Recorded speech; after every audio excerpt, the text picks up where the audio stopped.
Salam sejahtera. Adakah Speaker Dewan Rakyat akan letak jawatan selepas diasak bertubi-tubi oleh para pembangkang, para penganalisis politik, dan juga para pemerhati politik, para pengikut politik di Malaysia?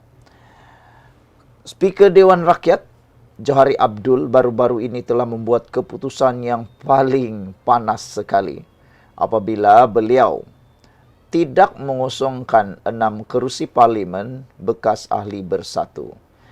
Ini kerana antara sebab yang dinyatakan oleh Johari Abdul, katanya Perlembagaan Parti Bersatu bertentangan dengan Perlembagaan Persekutuan. Saudara-saudara sekalian, ada orang kata, ada yang mendesak supaya Johari Abdul tetap jangan buat U-turn. Kebanyakan ya, 80% netizen, khususnya para penyokong Kerajaan Pakatan Harapan, mengatakan supaya Johari Abdul jangan dipengaruhi oleh sesiapapun, kerana anda ialah pemutus yang sebenar dan dia tidak boleh dicampur adukan dengan mahkamah, kata mereka. Dan ada juga kata, tentulah keputusan akan memihak kepada kerajaan. Bagaimana kalau Perikatan Nasional pula yang ada Speaker Dewan Rakyat mereka? Mereka pasti juga akan membuat keputusan yang sama, kata netizen. Jangan pura-pura tak tahu pula, kata mereka.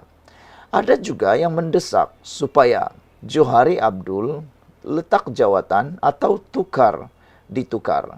Antaranya ialah salah seorang yang paling galak sekali supaya Johari Abdul digantikan dan letak jawatan ialah bekas peguam Najib Tun Razak, Zaid Ibrahim. Wah, dia kata gantikan dengan speaker lebih adil, merujuk kepada Johari Abdul, Speaker Dewan Rakyat. Secara peribadi, ramai orang tak setuju supaya mengikut telunjuk kepada Zaid Ibrahim ni. Kerana ada yang kata Zaid Ibrahim ni sebenarnya bercakap atas kapasiti kepentingan beliau. Bukan untuk kepentingan negara pun. Kalau untuk kepentingan negara, dia patut berdiri sebagai orang yang bebas. Tapi nampaknya dia ini pro kepada siapa. Anda tahu dia pro kepada siapa. Itu sebabnya dia mahu digantikan Speaker Dewan Rakyat tu. Bagi anda yang memandang itu sebagai betul, mungkin anda juga adalah orang yang pro kepada pembangkang. Yang di Pertua Dewan Rakyat atau Speaker perlu diganti dengan individu yang tidak berat sebelah dan bersikap lebih adil, kata bekas Menteri di Jabatan Perdana Menteri JPM Datuk Muhammad Zaid Ibrahim. Tiada undang-undang atau peraturan mampu menggantikan etika dan tingkah laku kerana fungsi institusi kerajaan termasuk parlimen hanya boleh berlaku apabila mempunyai penjawat awam yang jujur dalam menjalankan tanggungjawab, katanya. Jadi, makna katanya ini ialah, adakah beliau menuduh Speaker Dewan Rakyat yang ada sekarang itu tidak bertanggungjawab dan tidak jujur? Siapa yang dia maksudkan jujur? Nak tanyalah, kalaulah dia ini, Zaid Ibrahim ni jadi Speaker Dewan Rakyat, agak-agaknya nanti apa keputusan dia? Kalaulah Zaid Ibrahim ini menggantikan Johari Abdul ketika memutuskan kes berkait 6 ahli parlimen itu dan dia pula adalah ahli ataupun daripada kerajaan yang ada sekarang. Agak-agak apa keputusan Zaid Ibrahim? Kamu jawablah sendiri. Anda pasti tahu jawapannya. Mesti sama punyalah, kan? Sekarang ni dia pro kepada Perikatan Nasional. Itu sebab dia cakap tak adil. Saudara, Timbalan Presiden UMNO, menurut Zaid Ibrahim, Timbalan Presiden UMNO Datuk Seri Muhammad Hassan dan Naib Presidennya Datuk Seri Johari Abdul Ghani sudah bersuara mengenai cara Speaker Tan Sri Johari mengendalikan Akta Anti Lompat Parti. Kedua-dua mengulas secara kritis dan sopan untuk tidak mengecewakan pemimpin atas. Muhammad cadang kaji semula Akta Anti Lompat Parti dan pilihan raya semula atau recall election ia alternatif baik, tetapi kita tak mampu, katanya. Begitulah cara yang betul Zaid Ibrahim. Kaji semula Akta Anti Lompat Parti itu. Kaji semula. Tapi untuk mengosongkannya, nak bagi tahu itu merugikan negara. Berapa juta duit rakyat hilang. Berapa juta duit rakyat yang sepatutnya untuk pembangunan digunakan untuk pilihan raya yang bobrok itu. Kamu juga orang-orang politik yang buatkan. Johari pula meminta kerajaan perkasa akta ini bagi mengelak kelompangan, masalah teknikal atau kekurangan dalam peruntungan sedia ada. Katanya, lompat parti boleh menakutkan pelabur. Betul lah tuh. Nak tanya siapa yang sebenarnya suka lompat parti itu? Siapa yang memulakan langkah Sheraton? Itu Zaid Ibrahim. Karena tanyalah siapa orang-orang itu. Jika UMNO merasa yakin dengan isu ini, kerajaan Madani tiada pilihan lain kecuali membenarkan Parlimen memilih Speaker Dewan Rakyat yang baru, katanya menerusi hantaran di X pada Ahad. Sebelum ini, Muhammad ketika sidang akbar selepas perasmian mesyuarat, katanya memaklumkan andai recall election dilaksanakan, kuasa pemilihan diberikan semula kepada rakyat bagi mengekang tindakan lompat parti wakil rakyat. Sekian untuk kali ini. Jangan lupa tinggalkan komen anda, tekan butang subscribe. Kita jumpa lagi. Bye-bye. Salam sejahtera. Terima kasih kerana bersama dengan saya di Nazilin Unity Channel. Saudara-saudara sekalian, pendedahan kali ini memang paling menarik. Apabila Lim Guan Eng mendedahkan satu lagi perkara yang telah dilakukan semasa zaman Muhyiddin. Kalau beberapa hari yang lepas, perkara paling tular berkaitan dengan perbuatan Muhyiddin sewaktu dia menjadi Perdana Menteri ialah berkait dengan akta anti lompat parti, yang mana pada waktu itu kerajaan pimpinan Muhyiddin Perikatan Nasional tidak meluluskan atau menolak usul supaya mana-mana ahli parlimen yang dipecat daripada parti atau berlainan pendapat ataupun berlainan sokongan dengan kepimpinan utama parti dianggap dianggap telah melompat parti. Bersatu pada waktu itu menolak usul tersebut dan kini mereka terkena dengan perangkap sendiri. Disebut sebagai perangkap kerana netizen kata pada waktu itu Muhyiddin tidak menyokong akta anti lompat parti yang dipecat itu sebagai lompat parti, atau yang menyokong berlainan dengan kepimpinan sebagai lompat parti, kerana pada waktu itu kata netizen ataupun kata pemerhati politik, kata mereka pada waktu itu kata mereka Muhyiddin mungkin mengharapkan sokongan SD daripada ahli-ahli parlimen, terutamanya daripada UMNO. Jadi itu sebabnya dia tidak menyokong usul akta lompat parti bagi yang terpecat. Tapi rupa-rupanya tidak juga berhasil kerana tak cukup jumlah. Yang lebih teruk lagi ialah semua parti yang ada di Malaysia telah menggubal peraturan perlembagaan mereka sehingga tidak akan berlaku perkara yang berlaku kepada Parti Bersatu. Hanya Parti Bersatu yang tidak membuat pindaan lebih awal. Mereka hanya buat pindaan perlembagaan parti mereka selepas mereka terkena oleh 6 ahli parlimen mereka yang berpaling tada. Kali ini, satu lagi pendedahan yang berlaku pada zaman Muhyiddin, iaitu pengecualian cukai Yayasan Al-Bukhari dibatal pada zaman Muhyiddin. Rupa-rupanya kalau selama ini anda pernah dengar tentang kononnya pengecualian cukai Yayasan Al-Bukhari kerana kekejaman Anwar Ibrahim, kanmu silap. Rupa-rupanya kata Lim Guan Eng, ia sudah dibatal pada zaman Muhyiddin. Lim Guan Eng pada perbicaraan kes saman fitnah berhujah pembatalan status pengecualian cukai Yayasan Al-Bukhari telah dilakukan semasa pentadbiran Perdana Menteri ketika itu, iaitu Muhyiddin Yassin. Lim Guan Eng juga menolak dakwaan Muhyiddin bahawa pembatalan itu dilakukan semasa dia menjadi Menteri Keuangan di bawah pentadbiran Dr. Mahathir Mohamad pada tahun 2018. Planatif, Lim membuat bantahan itu dalam kenyataan pembukaannya untuk perbicaraan mahkamah hari ini ke atas saman fitnahnya terhadap defendant Muhyiddin Yassin. Lim menerajui Kementerian Keuangan dari Mei 2018 hingga Februari tahun 2020.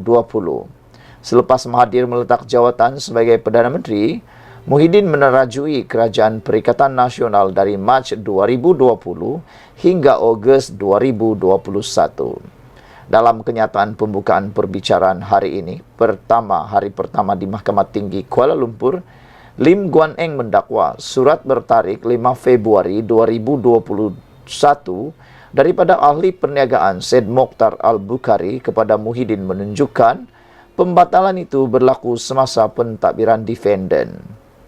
Pelanati menegaskan bahawa surat pengerusi yayasan berkenaan menyebut bahawa Lembaga Hasil Dalam Negeri LHDN baru-baru ini membuat keputusan untuk tidak mengiktiraf kelulusan Kementerian Kewangan.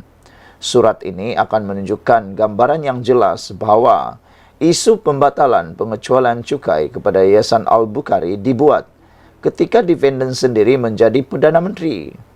Perkataan yang digunakan oleh Syed Mokhtar adalah padat dan tepat, iaitu baru-baru ini.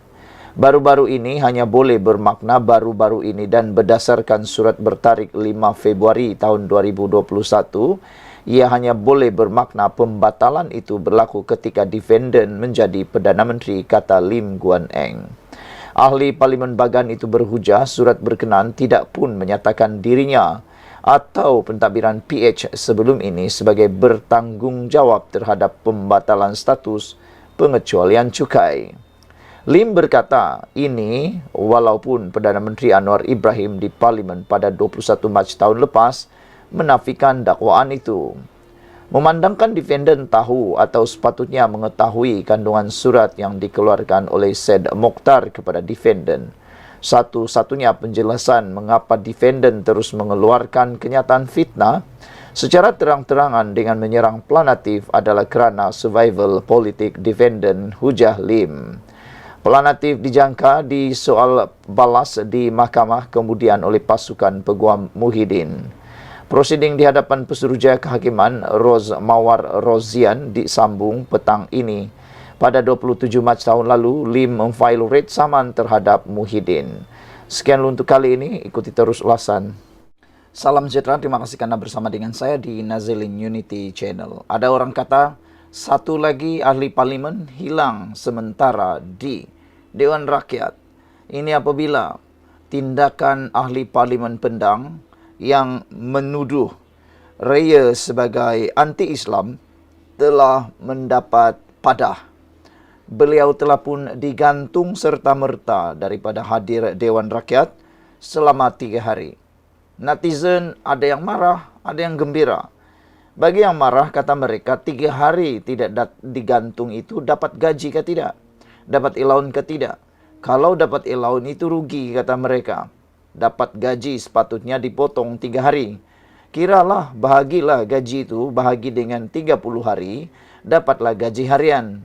Gaji harian yang tak hadir digantung itu patut dipotong, kata mereka. Kerana dia tak hadir bukan kena sakit, tapi kerana tindakan menuduh rakan seperjuangan dalam ahli parlimen dalam Dewan Rakyat sebagai anti-Islam. Tiada bukti, tiada kenyataan dan perkara itu memang sensitif. Hari ini, padah menggunakan perkataan anti-Islam terhadap seorang anggota Dewan Rakyat daripada parti kerajaan, Datuk Awang Hashim dari PN Pendang, hari ini diarahkan meninggalkan Dewan Rakyat serta-merta. Keputusan itu dibuat Timbalan Speaker Dewan Rakyat Datuk Ramli Mat Noor selepas Awang enggan menarik balik kenyataan yang ditujukan kepada RSN Raya PH Jelutung dengan ahli parlimen Pendang itu turut digantung 3 hari daripada menghadiri persidangan Dewan Rakyat. Ada netizen kata, kenapa gantung 3 hari saja? Kerana ahli parlimen Pendang ini sudah banyak kali, kata netizen, mengganggu perbahasan, suka mencela, suka mengganggu perbahasan sehingga perbahasan menjadi tidak bermakna lagi. Kerana hanya membuang masa. Kelihatan seakan-akan Dewan Rakyat jadi zoo pula, kata netizen. Oleh sebab itulah mereka mahu supaya kenapa alang-alang 3 hari bagi terus 3 tahun, kata mereka.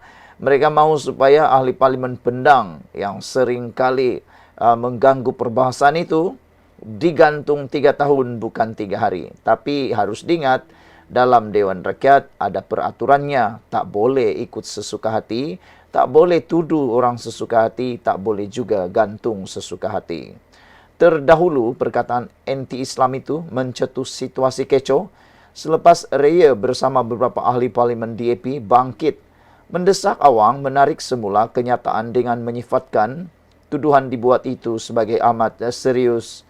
Ramli bagaimanapun meminta semua wakil rakyat berhenti menuduh antara satu sama lain sambil mengingatkan ia menjadi tontonan di luar sebelum mengarahkan Awang menarik semula tuduhan terbabit. Pendang hendak tarik balik atau tidak kenyataan berkait anti-Islam. Berikutan Pendang bertegas enggan menarik balik dengan sedemikian bentera 3 hari keluar katanya. Kenyataan anti-Islam ditujukan Awang selepas Raya mencela dan membangkitkan peraturan 36 dalam kurungan 4 atas kesalahan dilakukan ahli Dewan Rakyat yang menggunakan bahasa kurang sopan serta sangkaan jahat.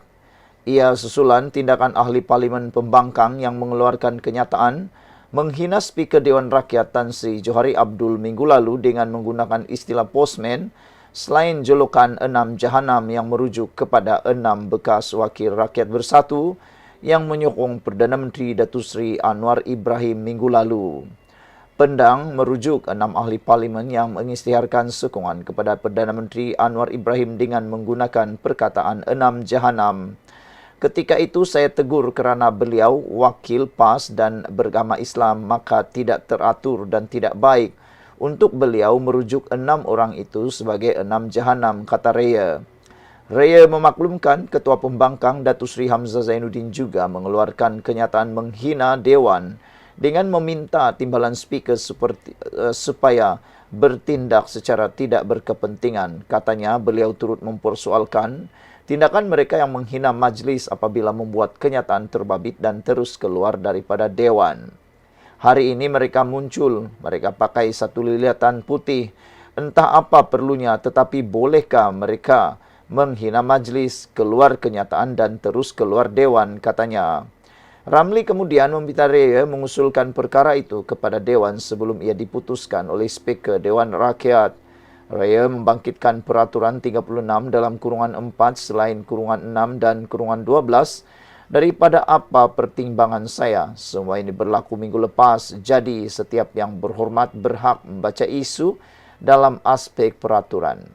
Dengan demikian, saya usulkan jelutong tolong spesifik dan usulkan pada Dewan biar majlis dipengerusikan Speaker membuat keputusan, katanya.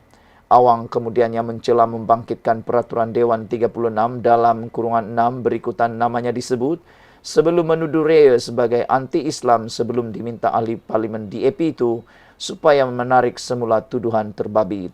Ahli parlimen Pendang itu mempertahankan tindakannya dengan mengaitkan kenyataan Raya yang mempertikai tindakan kerajaan negeri Kedah tidak meluluskan lesen premis judi di Kedah sebagai anti-Islam.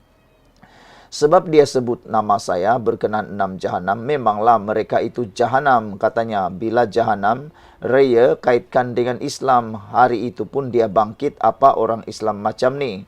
Dia ni anti-Islam, dia nak opposite, bertentangan, balik supaya orang berfikir dia anti-Islam sebab itu membela orang main judi di Kedah, kata Pendang lagi. Sekian dulu untuk kali ini, jangan lupa tinggalkan komen anda, tekan butang subscribe, kita jumpa lagi, bye-bye. Salam sejahtera.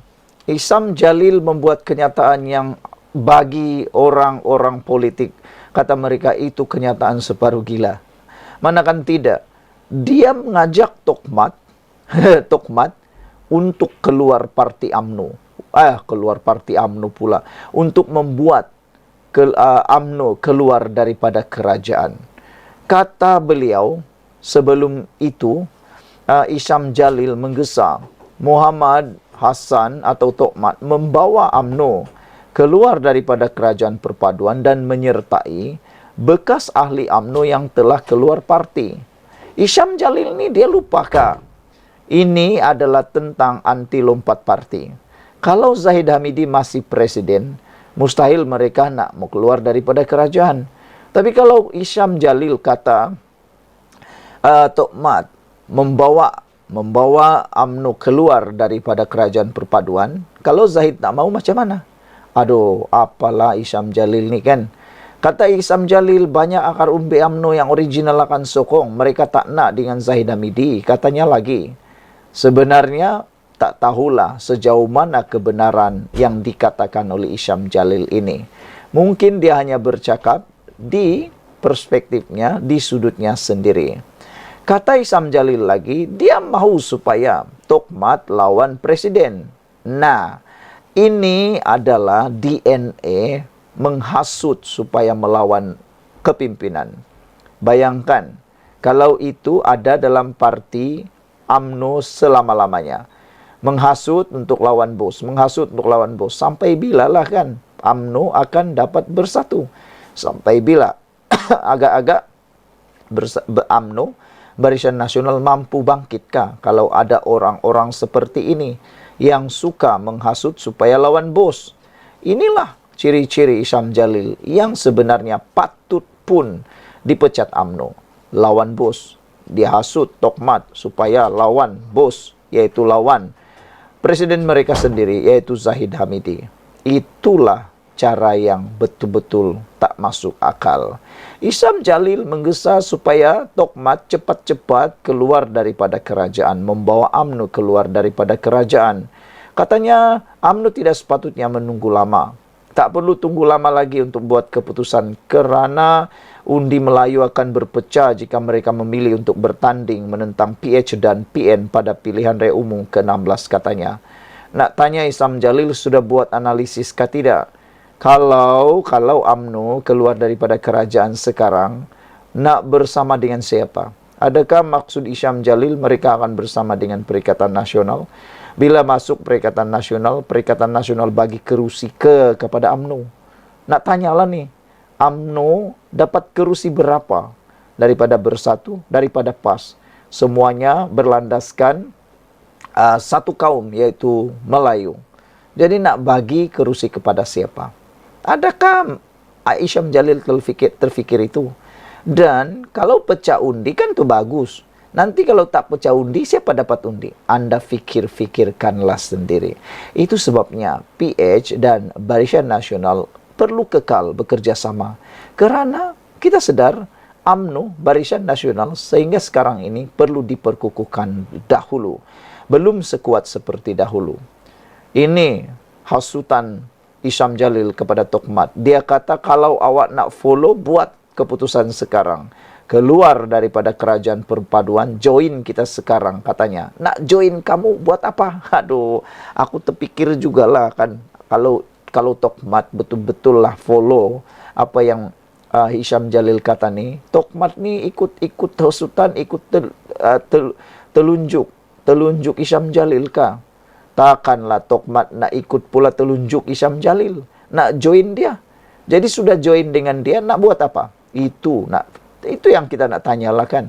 Dalam masa 3 tahun ni, selepas join dengan Isam Jalil, apa yang mereka buat? Apa yang mereka nak buat? Apa yang mereka nak buat? Terdahulu Muhammad dilapor sebagai berkata, tiada jaminan UMNO akan bersama dengan gabungan parti lain pada PRU 16. Tapi sebenarnya sebelum ini Tokmat Hasan dia kata kita akan kuatkan terlebih dahulu UMNO, barulah kita akan bergerak secara solo. Tiada mustahil untuk UMNO bergerak solo, kata Tokmat. Tapi buat masa ini mereka akan kuatkan dahulu saf kepimpinan UMNO. Itu yang tepat, itulah yang betul. Jawaban Tokmat itu tepat sekali. Jangan ikut hasutan Isam Jalil yang mahu supaya mereka Tokmat membawa keluar kerajaan, membawa UMNO keluar daripada kerajaan. Sebab kalau mereka keluar daripada UMNO, daripada kerajaan, saya rasa UMNO akan berada dalam keadaan yang sangat-sangat kritikal. Sangat kritikal. Tak tahulah apa pendapat anda semua, tinggalkan komen anda.